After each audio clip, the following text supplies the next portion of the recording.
43তম BCS non cadre নিয়োগ প্রক্রিয়া স্বচ্ছ হয়নি। ৬০ দিনের মধ্যে পুনরায় ফলাফল প্রকাশের নির্দেশ দিয়েছেন হাইকোর্ট।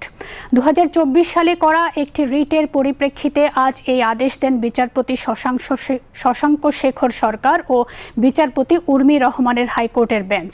আদালতে রিটের পক্ষে শুনানি করেন ব্যারিস্টার হুমায়ুন কবির পল্লব। তিনি জানান, আদালতে জানিয়েছে নিয়োগ প্রক্রিয়া আইন অনুযায়ী হয়নি। আইনের ব্যত্যয় ঘটিয়ে এই নিয়োগ প্রক্রিয়া সম্পন্ন হয়েছে। ৪৩তম বিসিএসে নন ক্যাডার প্রার্থীদের যে নিয়োগ প্রক্রিয়া, তাদের প্রক্রিয়াটা অস্বচ্ছ ছিল, অর্থাৎ আইন অনুযায়ী তারা তাদের কার্যক্রম করেনি, অস্বচ্ছভাবে হয়েছে।